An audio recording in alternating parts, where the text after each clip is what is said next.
Are we good? All right. Welcome, everybody, to the next installment here of our chemistry seminar. Glad you're here. Hopefully, you're enjoying your breakfast food, often called Brinner, if you're not familiar with the term breakfast and dinner, as opposed to brunch. So we're here, though, to kick off our next talk, and we're pleased to have Dr. Carlos Gonzalez coming to us from the National Institutes of Standards and Technology. And so I thought we'd maybe do things just slightly a little different here in the introduction. But I gotta tell you, my interfacing with NIST, Dr. Gonzalez was asking me if I've ever been there. No, I haven't. But one of the first jobs I had after leaving Andrews University was to work in an analytical lab.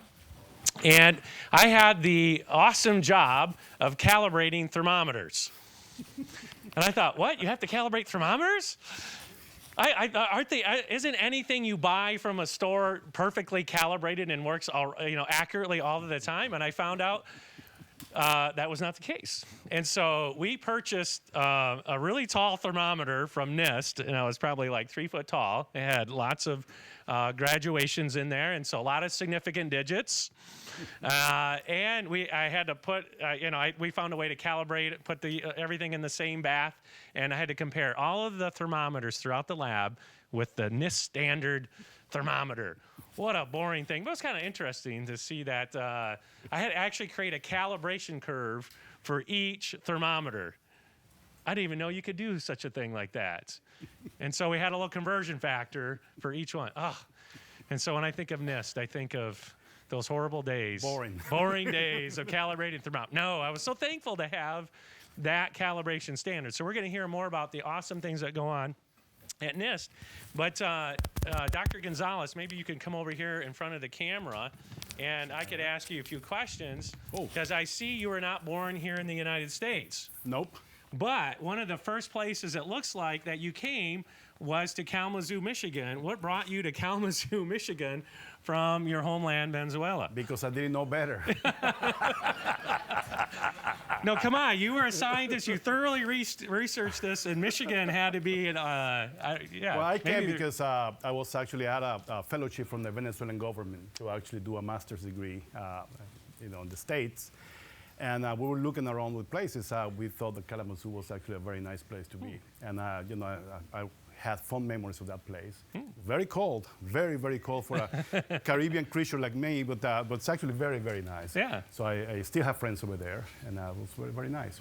And you love Michigan so much, you said, hey, why not do a PhD in Michigan as well? That's right. And so you, I think it might actually be a little warmer over in the Detroit area. It's a slightly different growing season. A lot warmer than than in Kalamazoo. Yeah. So then you did your PhD at Wayne State. Right? That's right. And, of course, that's where Dr. Murray also did his, so we have a nice little connection there. And then you ended up doing a postdoc at Carnegie Mellon University in Pittsburgh. Is that warmer, actually? I went there. I had two options, either go to Minnesota or go to Carnegie Mellon. And I thought Pittsburgh was going to be warmer. Yeah. And to my mistake. Yeah. So, it's actually one of the worst climates in the country, actually. This is why they make steel there to keep warm. You have a lot of snow, and you have a lot of rains during summer. Yeah. It's very humid. So so as I understand it, Carnegie Mellon is the real CMU. There is another CMU here in Michigan that I did some work at called Central Michigan. Central Michigan. So the other CMU. And so you've gone on to do some amazing things, and we hope to hear more about that. But I got to ask you a couple other questions. Had you ever heard of Andrews University before? No. No surprise. We get speakers in here that they haven't. No, actually, that's a mistake. I was just kidding. Yeah. I did, actually. You've actually heard of it before. One of the things that we do at NIST is actually we look around universities where we can come and recruit people and so on and so forth. We actually actively look for universities of every kind. So, of course, we knew about Andrews. And actually, my boss, Willie May, who actually was supposed to be here today, but he's in China, signing on a treaty with the Chinese on personalized medicine. He sends his regards, and he was the one that told me about this opportunity to come here and talk to you guys. Well, we really appreciate you coming in person and talking to us. So this is a real treat. It seems like I had another interesting question, but so we're just glad that you came back to Michigan here. and you get to see Andrews University and meet some of our students. They're great at asking questions. So I'm going to turn the time over to you. Thank you for being here. Thanks. And we look forward to what you have to share with us about real life things. One more thing. I knew more before about Andrews than I knew about NIST. Oh, wow. Okay, so that's when I was in Carnegie Mellon. When you were in Carnegie Mellon, okay. All right, so thank you. The floor is yours. Thank you. Well, thanks everybody for inviting me and giving me the opportunity to talk to you a little bit about some of the activities, the technical activities that we have at NIST in terms of measurement science and chemistry. For sure, in a talk like this, it's going to be just 5 hours. I cannot be able to actually tell you all the things that we do. But I'm hoping I give you a flavor of some of the stuff that we do. And please be free to ask me any questions if you have anything in mind. So let's start with NIST. And NIST was actually founded in 1901. It was an act of Congress. And the idea was actually to speed up and improve commerce among the states in order to create standards for trade. That's exactly what it was. So essentially, the mission has not changed much ever since. The mission of NIST is actually create standards, metrology, and measurement science in support of the American industry. So certainly the science that we actually deal with nowadays is completely different from what we had a few years ago, but certainly the mission continues being that. So we are essentially the only national metrology institute, or the biggest national metrology institute in the States, and one of the leads around the world. So we do collaborate with other NMIs around the world, from different countries in Europe, South America, and Asia, and Africa as well. So this question I've been asked many times. No, we're not a regulatory agency. No, we're not a funding agency either. We're not an NIH. We don't give money away. But we're not a regulatory agency. We just provide measurements, and we just put the measurements out there without any biases, and hopefully that people will actually use it for the right purposes. And in fact, as our leaders actually said, NIST, we're not a regulatory agency, and we run from regulations. We don't like that. So major assets. This slide is a little bit updated, but I think it gives you a flavor for who we are. We're about 3,000 employees at NIST, federal employees that is. About, I would say, 1,800 are actually part of the support, administrative support. 1,800 are actually scientists that work there. But look at this number. As I was telling some of the people that I met with today, we cannot do our mission if we weren't for the people that we actually bring every year to work with us. The mission, as you will see later on, is very, very wide. It's very, very broad, and we need hands. We need the expertise from around the world, not only from the States. So on every year, we get about 3,000 people around the world to actually come and work with us for 1 or 2 years, or even short stays, weeks. So we also have 1,300 field staff in other organizations and partners with them. So we have 2 main campuses, one in Gettysburg, which is where I'm located, and the other one in Boulder. In Boulder, most of the stuff that we have there is actually physics, and we do have, from the laboratory that I belong to, one division that deals with the chemistry. So we have collaborative institutes like in physics, biotech, quantum, marine science located around the country. So again, this is sort of the appropriations, the budget, and this is sort of what we slide that. This is actually the money that is spent in the research in the labs, and this is the manufacturing the programs that we have, and also for construction and infrastructure at NIST. So even though these numbers look pretty big, they're very small compared to other agencies like NIH. So the focus area, as I said, it's actually pretty broad. We have technical activities and programs in different areas, ranging from energy up to physical infrastructure, healthcare, and manufacturing. And in all of those, you will see later on, our laboratory has actually activities, technical activities with significant impact in these areas. So since we have all these broad areas, we have also a broad customer base.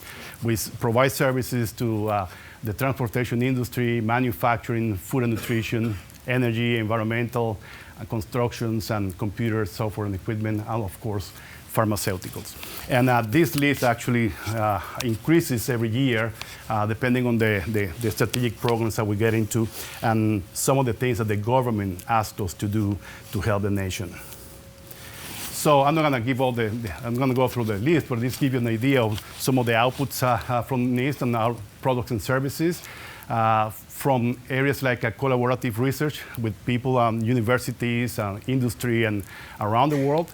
Measurement research, which is measurement science, standard reference data, standard reference materials, quality control, calibration. And this is actually interesting. We also are in the basis of doing accreditation with other NMIs and smaller labs. So they come to us, we train them. Once we feel confident they can actually certify some of these standard reference materials, we actually do the accreditation with them. So we work with them, and also we work with the rest of the NMIs around the world to actually do that. So here's NIST in a glance. This is our director, Willie May. As I said before, unfortunately, he couldn't make it, so he's now in China. And then we have 3 different programs, big programs. The research programs, which is the laboratory programs. Then we have the innovation and industry services. This is actually our liaison with industry. And then the program that actually takes care of the trains and helping us actually make sure that trains run on time. So within the laboratory programs, that's what we are. We have 6 different laboratories. 2 measurement science laboratory, which is a materials measurement laboratory. That's what we are. And then we have the physical measurement laboratory. Then we have 2 engineering laboratory, the engineering laboratory and the ITL, which is information and technology, especially cyber infrastructure, informatics. And then we have 2 facilities, the Center for Nanoscale Science and Technology. This is actually the most recent of those centers actually created to provide services to industry that they want to start looking at new ways of developing metrology for nanotechnology. So they actually come and use our facilities, and we work together with them. And then we have the NIST Center for Neutron Research, which is actually one of the very few centers around the country that has the equipment that we have. And so again, we use that for our own research and developing standard reference materials and measurements, but also we share this equipment with industrial partners that come and use them. So, the lab. So this is the lab in a glance. Lori Locascio is our current director. And as you can see, we have 6 different divisions. 2 divisions that are actually in charge of the material science aspects, 2 divisions that are in charge of the biology aspects, and 2 divisions that actually are in charge of the chemical function. So I'm the chief of the chemical sciences division, which is essentially the chemical sciences function. And then Jim Faculty in Boulder is the chief of the applied chemicals and materials division, which is actually more into the application side of the chemical sciences that we produce and engineering. So it's actually a very nice complement. So this is our division, the chemical sciences division. So on a good year, we have about 180 people between the permanent staff and visitors. Usually we have a budget between $36 and $39 million. We have 2 campuses. The main one located in Gettysburg, and we have also another one in the Hollins Marine Laboratory in partnerships with NOAA down in Charleston and South Carolina. And I will let you know a little bit more about that one. So what's our? Huh? Did it get flooded recently? Yes, it got flooded. Yeah. Well, everybody survived. The standards are all. Yeah, we're still doing work. So what's the function of our division? Essentially, it's provide the measurement science, standard data, and informatics in support of the identification, quantitation, and physical chemistry characterization of chemical species. Right? We don't deal per se on a day-to-day basis with big molecules, biological molecules. That's what the other 2 biology divisions actually do. But having said that, we can provide support to some of these missions if needed, all right? So we have 8 groups that actually encompass a great deal of programs ranging from inorganic to elementary measurement science. We have an environmental specimen bank, and the environmental chemical science. These two groups are down in HML, in Hollins Marine Laboratory in South Carolina, and the rest are actually located in Gatesburg. So we have a broad mission, and we have also a broad areas of technical activities and a lot of capabilities, especially in high-resolution optical NMR spectroscopy. In fact, the optical is ultra-high resolution, and you will see some of the applications hopefully today. Chromatography, mass spectrometry, and the sampling and banking protocols of chemical analysis biological specimens. Essentially, this is actually down in HML, so this is one of the biggest repositories in the country where we actually bank marine species for a chemical analysis, and I'll tell you a little bit more later on. It's actually a very interesting place. It started as it was a repository for human tissue. We had actually human liver, which we still do, but we don't use it anymore. So, and then it moved to this area in marine biology and environmental science. So, of course, we actually very engaged in the development of standard reference materials and standard reference data. And we have a big program also in theory and simulation on chemical reactions and chemical property systems, mainly to support some of the measurements that actually go behind some of these standards and measurement services that we have.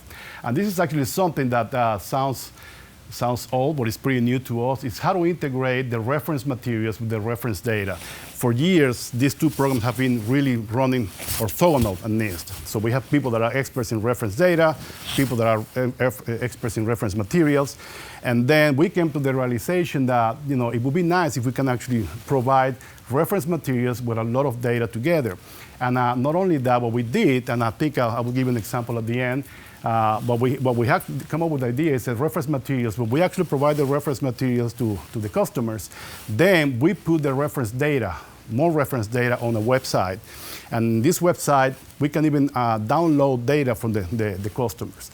The realization here, the rationale is there is no way we can actually do all the measurements for people anymore. Okay, so we actually provide these reference materials, and we certify values for 2 or 3 properties, and then people will start using it for some of the properties. So we would like to know about them, even though we cannot certify these numbers because they have not gone through the strict process that we use. It would be nice to actually provide the scientific community with this data. And we can flag it as such. We can say, look, this is not certifiable yet, but this is something that is being produced by so-and-so. So we can provide the meta information and metadata so people can know exactly where it comes from. And if there is a lot of interest in the community for this particular property, then we go back and try to assess the validity and trying to certify the numbers. So this is something that is actually new to us, and it's becoming very interesting. We have running a couple of prototypes, and people are very interested. The idea is actually to become not only a data provider, which is what we've been for many years, but also an information broker. So with this also, the idea is to provide data and data analytics tools. People in the industry don't have the time anymore to actually develop their own data analytics tool because the amount of data they're producing is too much. All they want is actually do the science. So we have to actually go and run the extra mile and try to come up with the reference materials, the data, and also data analytics tools they can use. So facilities, as I said, we have down in HML, we have the environmental specimen bank. We have overall about 85,000 samples so far, over 200 marine specimens, including mammals, seabirds, mussels, turtles, etc. Mostly from the Pacific area, and we have a little bit from the Atlantic, but we haven't collected that much from the Caribbean, and we're trying to do that now.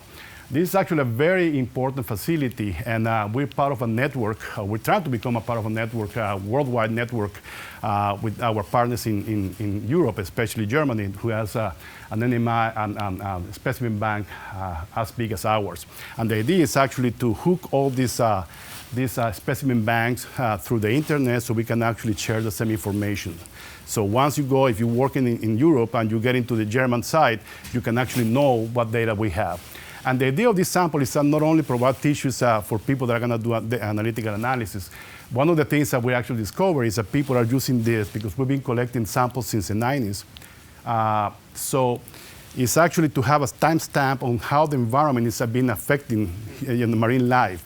So people are trying to now look at epigenetics, for instance, and some of this new fascinating science based on the data that we can provide with these marine tissues. So the NMR facility, we have a bunch of those NMRs. We have 700s, 800s, and 900s. The 900 is actually located on the HML, and we use it mainly for metabolomics studies of marine life. This is a recent one that we actually created in collaboration with ARPA-E. This is a facility for absorbent characterization and testing. Essentially, what it is actually they came to us and said, look, people are developing all these nice absorbent materials to eliminate CO2 and trying to carbon capture things, but nobody has a center where they can assess the efficiency of these things, an independent assessment of that. Since NIH has no vested interest in any technology or company, it was clear to them that we were actually the place where we could actually put that.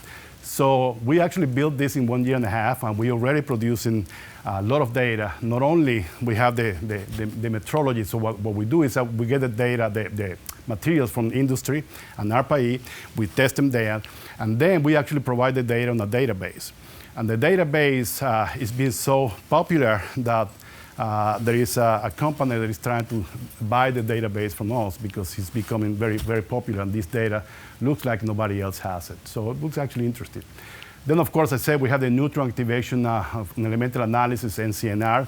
So this is actually neutrons that we use for depth profiling and also recently from PROM gamma. So now we can look at metals, but also we can look at hydrogen now very accurately with the PROM gamma, which would allow us to use neutron spectroscopy to actually look at biomolecules and things of that sort. We're very excited about that. Then, as I said, we have very highly accurate optical metrology instrumentation, lasers, cavity ring down, and we will see an application of that later on. We are actually the world primary gas standard provider, and certainly here in the States, we are the ones that provide the gas standard for the gas industry. Every cylinder that you see there, you know, the volume and the pressures are actually traceable to our standards.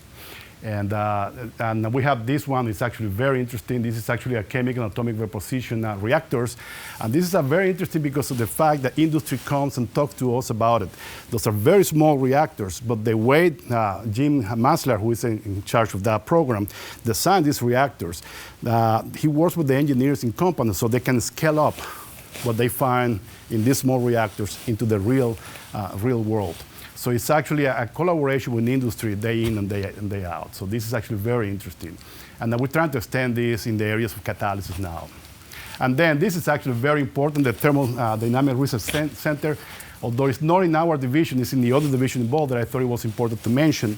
This is one of the thermochemistry and thermodynamics data centers more efficient and bigger in the world. They have data for just about every molecule you can think of. And the idea is actually they actually collect the data from experiments, and sometimes they've trained their software to predict, based on the accuracy of the data, train the software to predict properties of other molecules that people have not measured. The importance of this is actually, of course, that there is so many things that you cannot measure, or it's too expensive to do. So can you actually rely on simulations? Well, that's actually what these guys do. They're trying to work and assess the validity and the accuracy of these models based on huge assessment of data that they have collected throughout the years. So I'm not going to read all that, but as you can see, if you read this slide, you're going to see that our mission and the strategic areas actually align for most of the things that NIST is interested in, going from global climate to advanced manufacturing and clinical and health and applications. So we actually pretty much covered most of the chemistry function behind all these efforts that are going on at NIST. So how do we do that? Well, we have the challenge was and has been how to integrate the core expertise that we have in our division. We have experts in reference data. We have certain experts in reference materials, which is covers a part of measurement services. But also we have experts in computational informatics, and we have experts in measurement science, people that actually develop high accurate methods to measure stuff. This is what we call research on measurement science. So the question is, how do we integrate these four corners of that cube or whatever to actually fulfill the mission whenever it's necessary. So the idea is not integrating this because we want to integrate it. Whenever we have a program that requires integration of these things, we have to do it. And it's always been a challenge. I'm not gonna lie, because these people have different philosophies. There are different scientists. But I think we have managed to do that. This division is actually a new division. It's been operating for 3 years after a major reorganization in the lab that took place about 4 years ago. And I think what we've seen is actually very encouraging. We have programs that actually come out of the result of this seamless and painful integration. So, again, in terms of collaborations with other agencies, somebody asked me that question before. Yes, we do get funding from other agencies. Whenever there is been an agency of the federal government, we actually have to help other agencies in the federal government. Whenever they need something from us, if it's feasible for us and if the funding is there, we actually go on after that. So we have collaboration with NIH, NOAA, Department of Defense, Department of Justice, and so on and so forth. Again, the driver here is whatever is mutually beneficial, or if it's actually something that the nation really needs, and we have to get into that, and we have to respond quickly. So what is a standard reference material? The standard reference material is what we call a certified reference material. That's what people call it outside the US. And this is what we call it, standard reference materials. Essentially, they are homogeneous materials. You want to create a material that you can control very well, and you can measure exactly the property. So once you have that material under these conditions, you can give it to people so they can calibrate their results. They can trace back the results to our numbers. And that's important because if you don't have that, sometimes you make the measurements. Even if your dispersion in the result is not really that big, you don't know if your numbers are very accurate unless you compare to somebody else. So that's exactly what the reference materials do for you. So essentially, that's what we do. We assist the laboratories everywhere to actually validate their analytical measurements.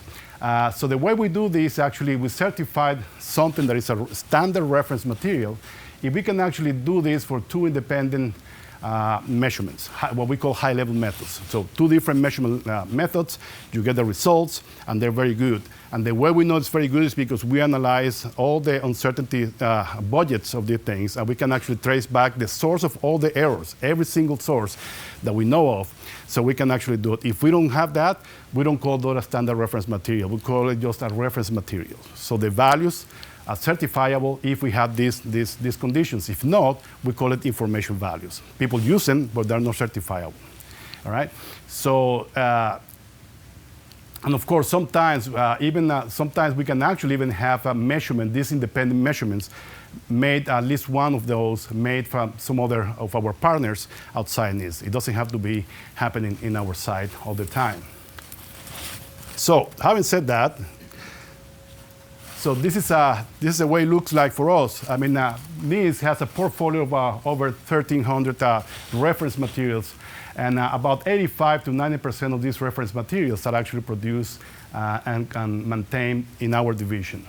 So it ranges from very high purity neat chemicals, very, just solutions, calibration solutions, and so on and so forth, to very complex materials like food, fluids, petroleum, for instance, which is actually a complicated matrix, and so on and so forth. Okay, so we actually produce reference material for all these things, not only the calibration solutions and that. And also we have measurements standard for molecular spectroscopy and pH. So we cover a broad gamut of some of the projects and programs that are going on at NIST and our stakeholders. So this is an example of a standard reference data, okay, because we do the same thing with data. This is what we call the NIST Chemistry Webbook. It's actually free. You can actually look it up on this website. And essentially what we have there is actually data for chemical species, about 70,000 molecular species. And we have thermochemistry data. We have spectroscopy data, gas chromatography, fluids. So you actually type in the name of the compound, and you will see a lot of information, physical chemistry information about these molecules. The site is being so popular that actually I think we get about 7,000 hits, unique hits. Those are not robots. Those are unique hits, people that really use it per day. And so it's been so popular that we actually have a Spanish version, and I think we're doing a Portuguese version. I don't know why Portuguese. And we decided to actually make it available also in iPhones and tablets, because it's becoming the main intention of this was to support the data needs for researchers. But the very nice unintended consequence of this project was that actually students around the country use it a lot. So when they actually want to do thermochemistry, they don't have to compute the numbers. They get the raw data from here, and then they can do the computations with the data that we have. So we have all these professors really being very happy with the fact that they can actually assign assignments to students by using our webbook interface. So this is one nice application about optical spectroscopy. This is in the area of greenhouse gases and environmental climate change. Of course, everybody knows that we need to understand more about how CO2 affects the environment and climate. And one of the things that is actually required is very high-level accuracy in these measurements. The reason for that is because you want to know the concentration and also the flux of the CO2 in the atmosphere, so you can actually compare through all the measurements that people do, and I'll show you a couple of measurements in the other slides. So easy to say, very difficult, but it's required to do this, actually accuracy in the measurements lower than 0.5%. And so Joe Hodges in our laboratory has actually developed a very nice technique based on cavity ring down with a very small resonator with a huge path length, and that they patented actually, I think. And so they've been able to actually do that, achieve this level of accuracy, the 0.1% uncertainty in water, CO2, and they're already doing methane as well. So this has actually been a game changer in this area. It's so big that they collaborate with this researcher in College London, theoretical chemist, Tennyson.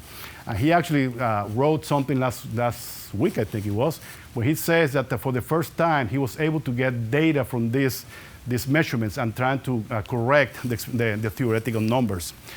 This is the first time that something like that has happened. At least I'm a theoretical guy. I've never seen that before, to correct ab initio at the level that Tennyson is doing with this data. So this is one of the applications of this measurement. This is actually in support of the Orbiting Carbon Observatory in NASA. So the problem here is you have your satellite making measurements. Now, the satellite actually makes column measurements, just in one dimension. There is no knowledge about the flux, lateral flux. So what they do is actually they make measurements in different pieces to cover an area.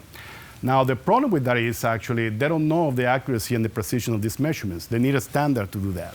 And so that's why they're actually using now our measurements. So the observations have to be less than 0.5% accurate. And if they don't have a good reference to actually assess the accuracy of these measurements, whatever data they come up from here can actually lead to very, very flawed models. And that's what you see sometimes in the literature. You see all these models, and some models say that CO2 is actually causing a lot of damage, and other models say no. And the problem with that is because the accuracy of the data is not that great. So you have to tighten up the accuracy and precision of this data to within this level, which is very heroic at this level. And the only way they could do that is if you have a standard they can compare to, and that they're using our data, Joe Hodges' data, and Caltech to actually achieve that. And this is another one. So in addition to your satellites, you also have aircraft and ground-based measurements. Each one of those give you different numbers sometimes. And there is no way to reconcile one or the other unless you have a standard, something that these numbers can be traceable to. And that's exactly why In addition to the satellite observations, these two need also this kind of accuracy in the measurement for the standard. So in essence, our standard is here, so you can trace back and calibrate the measurements and compare results from one to the other if you actually use these high accurate numbers that we have. Otherwise, it's actually very, very difficult. So we have done that very successfully with CO2 and oxygen also. And we're actually trying to do that now with methane. Methane seems to be a little bit more challenging, but we're getting there. So that's where we are at the moment. So this is another example talking about greenhouse gases. Of course, when you're in the industry, you're producing all these molecules. You want to know which ones have the less impact in climate change and environment. So, of course, the problem is you can do that with 20 molecules in your lab, right? But if you actually deal with thousands of compounds, which is what most of these big companies do, how do you actually do that? You need a screening tool. There is no way you can actually measure every single property of these compounds to actually narrow down possibilities and find out which ones are good or which ones are bad. So what we have actually developed is a combined informatics theoretical computations program that would allow companies to actually do that. So essentially, you start with a huge library of compounds, and looking at this filter here, you actually shorten the list significantly so they can actually look at those, and it will be more tractable. So you start with a big one, and then based on certain properties that we can actually measure or compute, we can actually use that as constraints to actually reduce the possibilities. So I'm going to give you an example here in the next slide with the global warming potential, which is one that is very important. The global warming potential is actually a measure of how bad your compound absorbs light and certainly will actually increase the heat, the temperature of the atmosphere, right? So CO2 is one of those. That's why it's called a greenhouse gas, because the asymmetric stretch actually absorbs energy and gets energy there, the IR energy, and then produces heat and constrain that. So this is the way you will compute. There are many different ways, but this is the way that people actually use it nowadays. Global warming potential of a molecule I is actually this. This is what they call the radiative forcing. Okay, it's the ability of the molecule to absorb radiation. Okay, for that molecule, and this is actually an integration between 0 to any time. Usually, it's actually a time horizon, which it could be 0, 20, 50, or 100 years. And this is actually an integral over the lifetime of that compound in the atmosphere. But the whole thing is actually relative to CO2.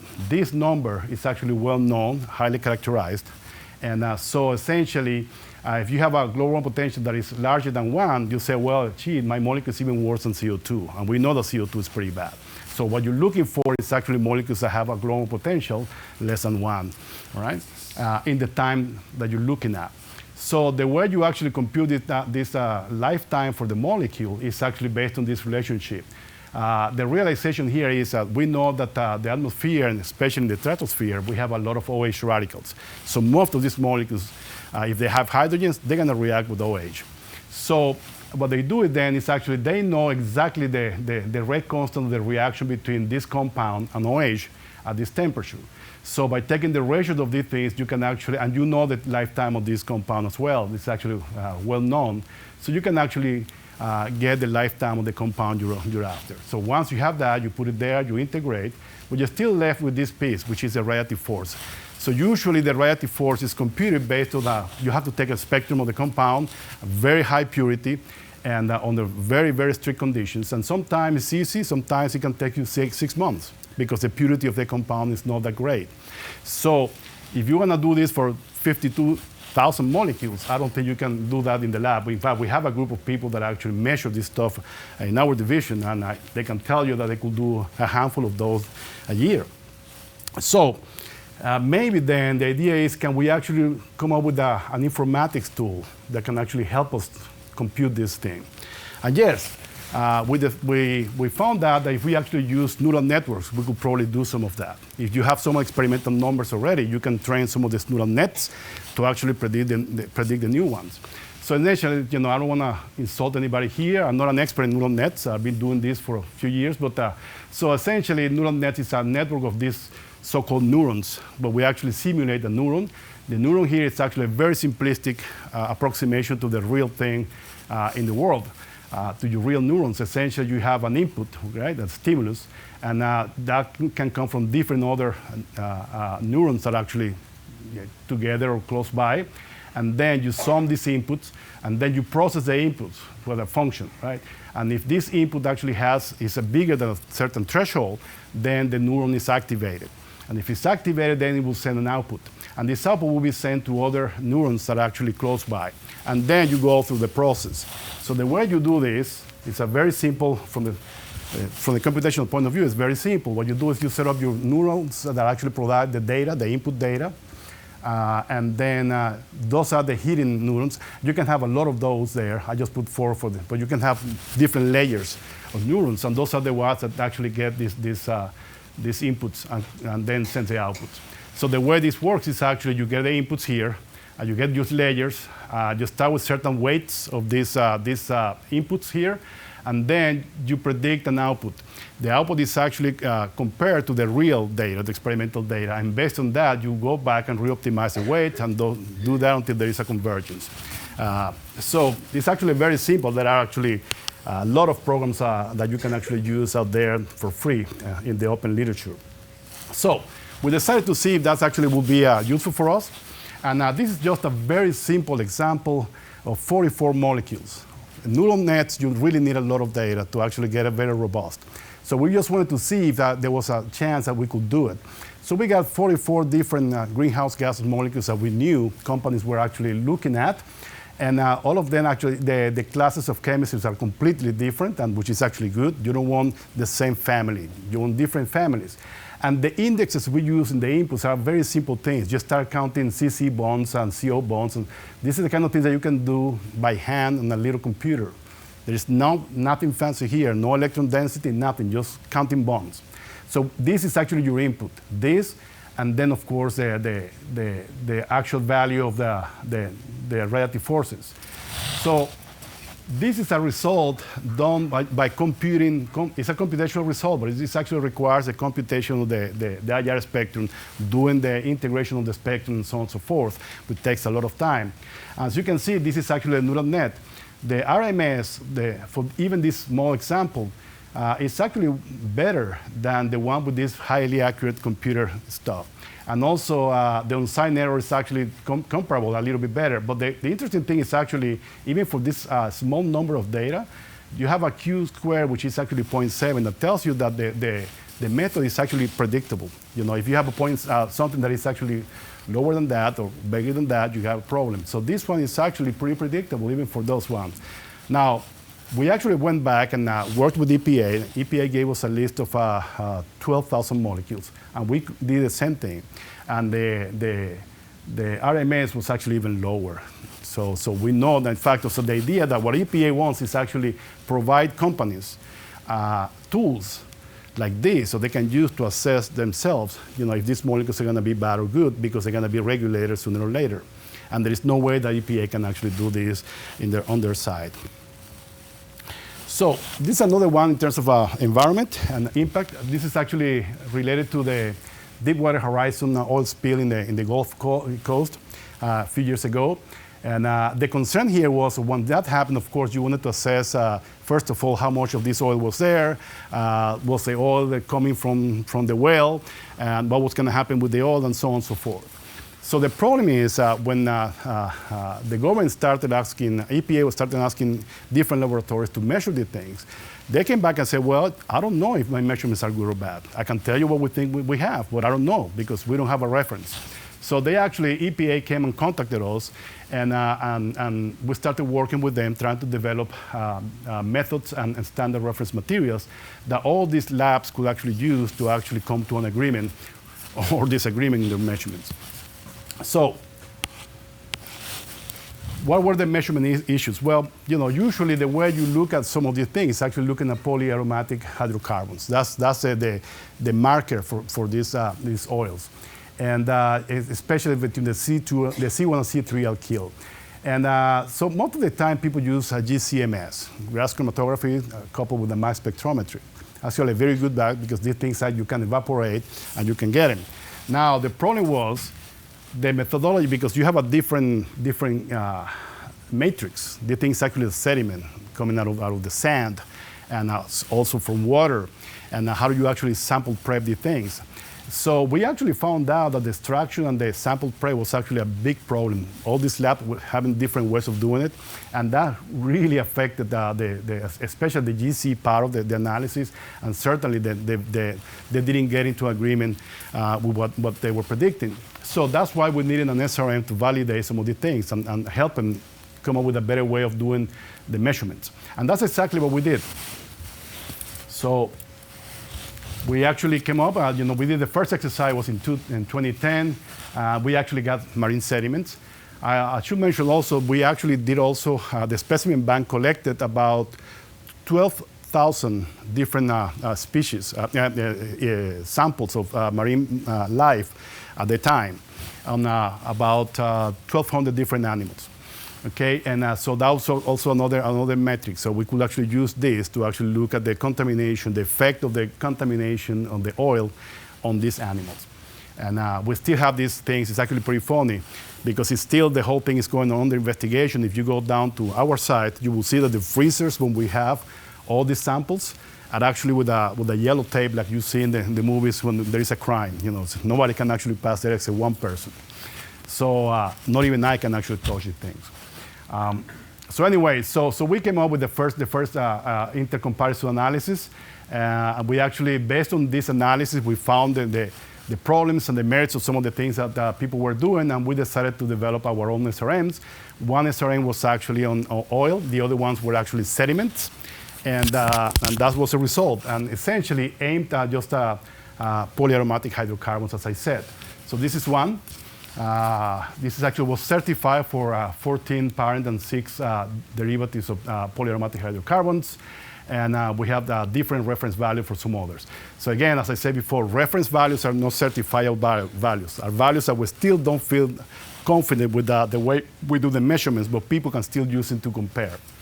So ever since that, the question came, okay, what happened with the oil after the weather? Okay, so you're going to have microorganisms.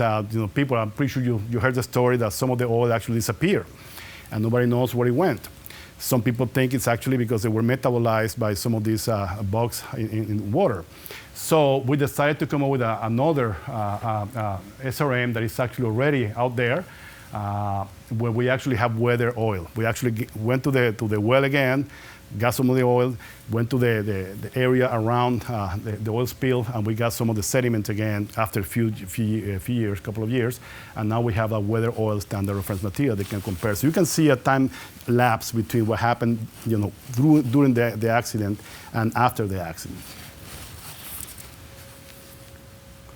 So this is another one in the area of health. I'm pretty sure you have heard a lot of stories about vitamin D.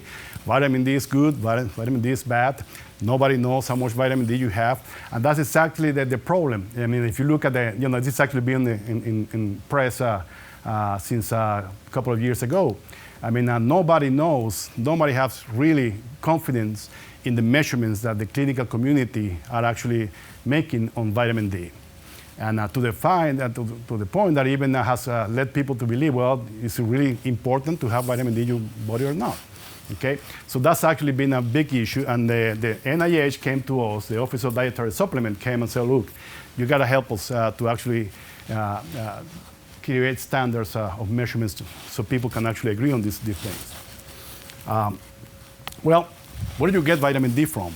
Of course, you know from sunlight. This is what we call the D3. There are two types of vitamin D, vitamin D2 and D3. And the D3 mainly comes from sunlight when it hits your tissue, right? But then you can have some of D2 and D3 from food, the food that you eat. Plants, for instance, have a lot. And now dietary supplements to compound the problem already have also some mix of D2 and D3. But this is not what you measure when in your blood, in plasma. What you measure really is the metabolites of these things. These things get metabolized by the liver and also by your kidneys.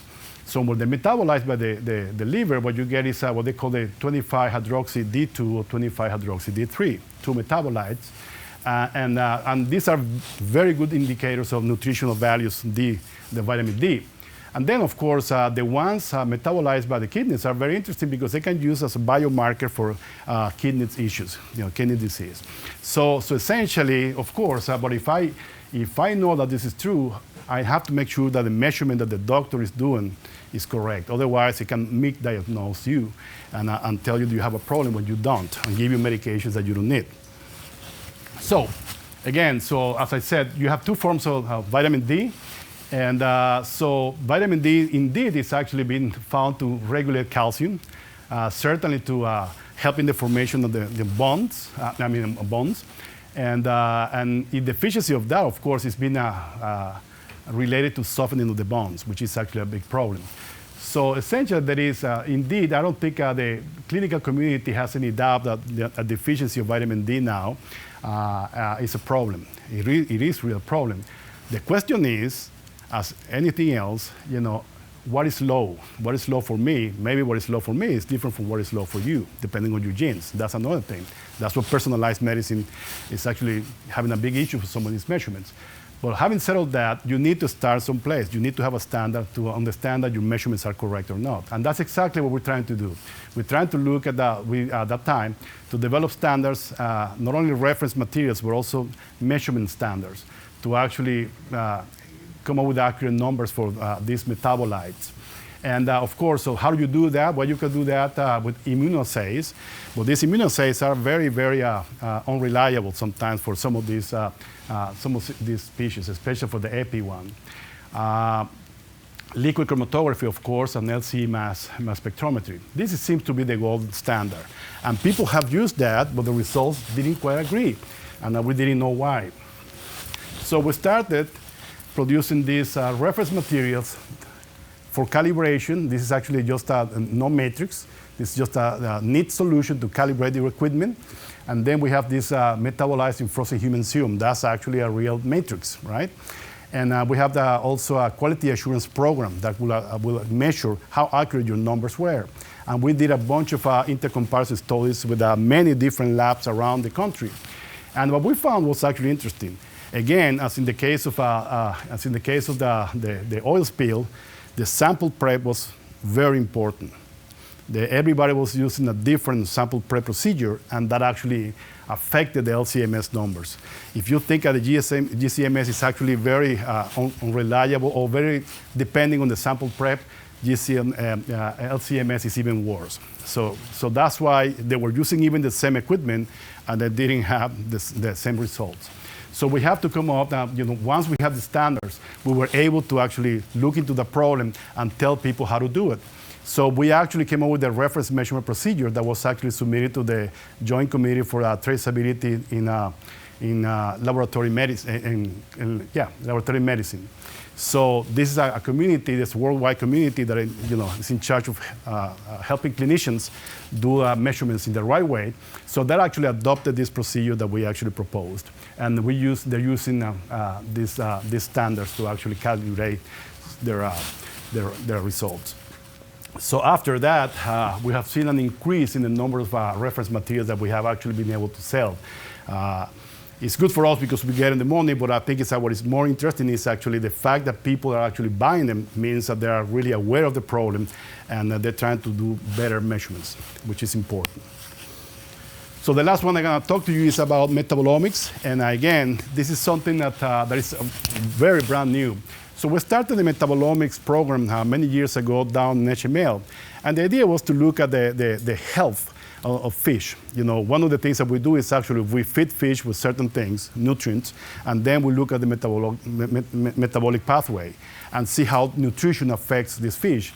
And the reason for that is, of course, people that make a living out of that, they need to know what's the best nutrition, most cost-effective way of doing it, is climate stress actually hurting the fish and so on and so forth. So we've been doing that for many years. We have a lot of reference materials and papers that we have written about that.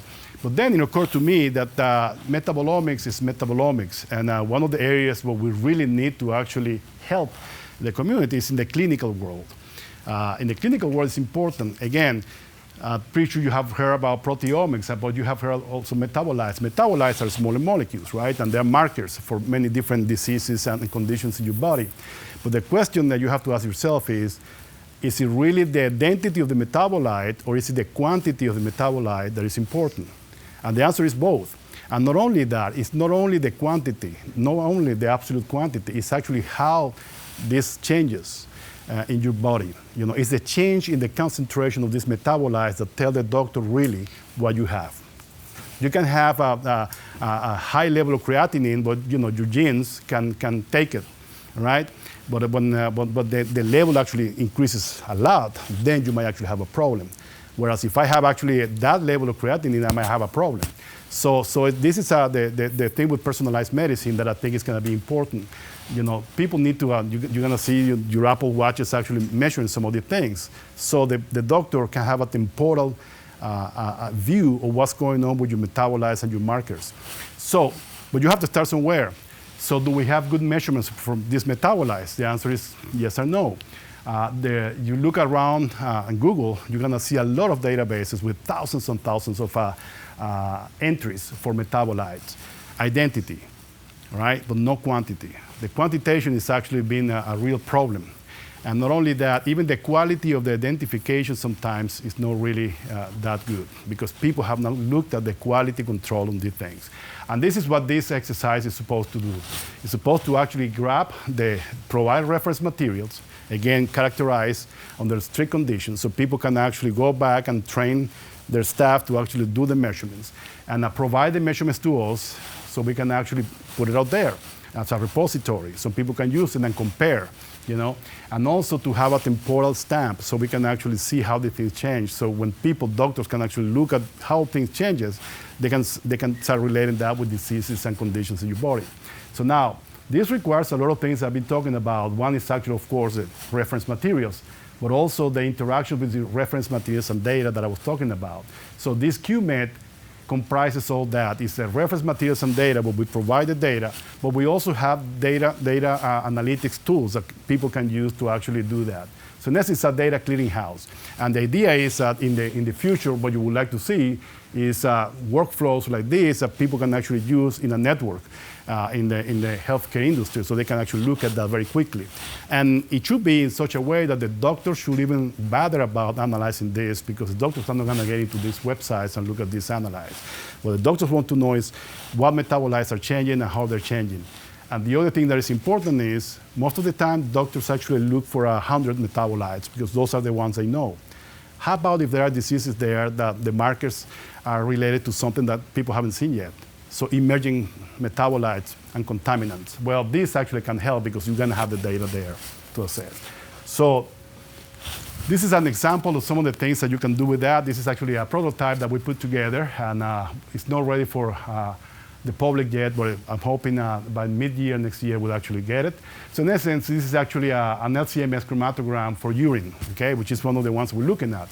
And so you have the NIST LCMS data, and then you have the participants. So the guy can actually download that and look at the data, pick by pick, and compare it. All right? And if you click in this pick, then you can see more information about the data analytics and so on and so forth, and tell you information about where these peaks belong to. Do belong to creatinine, do belong to glucose, so on and so forth. So you can actually start looking at that. So at the moment, this is actually a prototype, but we're already collaborating for some friends in NIH to start looking at that for specific diseases and see how they can go. But the idea is that the people will be able to upload data and download data and share with the community. So in essence, what I was trying to tell you is actually, I think nowadays we're going beyond the standard reference data and the standard reference materials. It's actually information. It's actually data analytics. It's very aimed at the needs of the community. And with that, I'd just like to thank you again for inviting me, and thank you for staying awake for so long.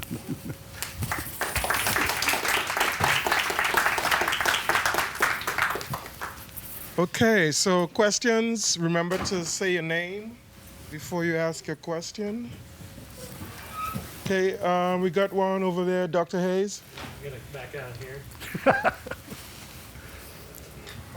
Mute. Yep. Yep. I turned it on. Who's that? Hi, my name is Emery, and Just had a question on your, you talk a lot about your the company and its dealings with standards and measurements and so on.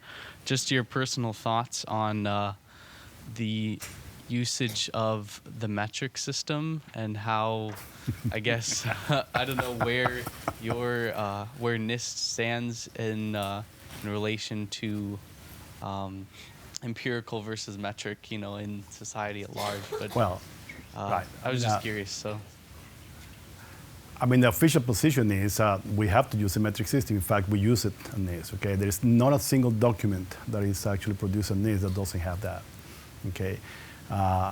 When I joined NIST 18 years ago, I used to think in kilocalories, right? And I had a tremendous problem trying to convert that into kilojoules. But I have to learn because that's the way we do things. So we're actually very strict about that. The problem with that, though, is actually we cannot force anybody to use it. Okay? And that's been a real issue. I mean, how do you convince, we have this discussion many times with other colleagues, how do you convince the country that this is the way to go, right? I mean, you can argue, well, Europe, they use it, so trade is important. But the fact is, we're not losing money yet because of that. We might in the future, but at the moment, we're not. So it's very difficult to convince a company, especially a small one, to actually change all the things because we do it, and that's the right thing to do because we think it's the right thing to do. So it's actually a tricky question that you ask, because we don't know how, we've been thinking about it. I don't have an answer. But we're trying to advertise it, we're trying to help people, we're trying to educate. I think it requires all of that. But it will take time before we see a country that is actually going metric, I think. Hopefully it will happen, but I don't know. But a very good question. Hi, my name's Emily. I'm wondering, do you happen to know how many square miles of lab space there are between all the different branches of NIST and? Wow, I don't, but I can give you the plan. It's actually pretty big. It's actually, I don't want to say numbers because I'm pretty sure I'm gonna get it wrong, but it's actually pretty big. Yeah. So the campuses in Boulder, the campus in Boulder is actually pretty large too. The one in HML is not as big because we're part of a partnership. Actually, the whole site belongs to NOAA, and so we occupy a certain space there. And then we have, not only in Gatesburg, we have another piece, which is actually located in another part of Gatesburg as well. So it's actually pretty large. Yeah, but I don't remember how many. I know that my first year, I got lost every time because all the businesses look the same. Hi, my name is Kadra, and I was just wondering what instrument you find your lab using the most. Well, in our case, again, I cannot speak for all the NIST, right? I can speak for the Chemical Sciences Division. The workhorse in our case is actually mass spectrometry, LCMS and GCMS. In fact, we have the two-dimensional variants of that. We have GC-GCMS and LC-LCMS. And then after that, of course, as I said, we have a big facility in optical methods, cavity ring down and so on and so forth. And then I would say NMR as the other things. But mass spectrometry is a workhorse of most of our analysis. So at lunch, you and I talked about the role that NIST played in the aftermath of 9/11. Yeah. Could you just kind of give us some insight into that? Sure. So after 9/11, of course, there were the questions of why it happened and why the towers went down, and there were a lot of misconceptions about what happened. I still think there are people there that don't get it. So the government actually asked NIST to get into to write a report about that. So we collected tons and tons of samples from the site. We had one lab, the engineering lab, work on that to write a report where they actually did measurements and simulations to actually reconstruct what happened. And it was actually a very proud moment for us, but also was trying. I think I told you that one of the persons that I know that was working on that still cries when he tells me the story, when he was looking at the site and looking at collecting the samples, right? But at the end of the day, took about a year and a half, 2 years. The report was written, and it was again, we don't make opinions about anything. We just said what we thought it happened, all right? And I think it was very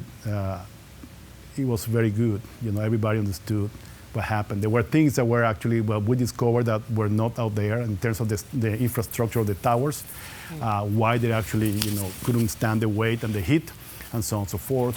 And everything was actually substantiated by measurements and numbers, all right? So, and the simulation is actually, if you have the stomach to see it, you will see exactly what happened. And I will send you the link, because I still think we have the links there. And I remember the day when we finished, it was a somber day when we finished the assessment. And we have to let go the trucks. There were 20, 30, 60 trucks carrying all this material outside NIST. And it was actually, it was very, very tough for us. But it was actually, at the same time, we're very proud of what they did. It was a well-done job. And every single person that worked in this project worked really the extra miles to do this. And there was no 9 to 5. These people were day and night working on that. Wow. Especially the people that did the simulations are very, very good. So this is one of the examples when we actually do stuff because the government asked us to do, right? Whenever we need, you know, they need our assistance. It's not about funding. All this we pay by ourselves. We didn't get a special, you know, everything was paid by us, right? But that's what we're there for, to help the country and to help the other agencies. And that's what we did. Any other questions? You mentioned John Rohrbeck. You mentioned that you like to have two high-quality methods to certify your standards. Independent. Mass spectrometry, I'm sure, is one of those. Which one do you see joining to that? I know in my work in forensics, we're starting to hear a lot about GCMS and married to IR. Right. That's one that we're looking at. But usually it's GCMS. But GCMS with IR, I think, has a lot of, for forensics. In fact, we have a very big program in forensics now. And this is one of the things we're doing. But it depends on what we measure. For instance, when we measure pH, we have coulometry, right? Which is very old, very slow, but mighty accurate, all right? So we have to go to these things that people don't even use anymore, but they're very accurate.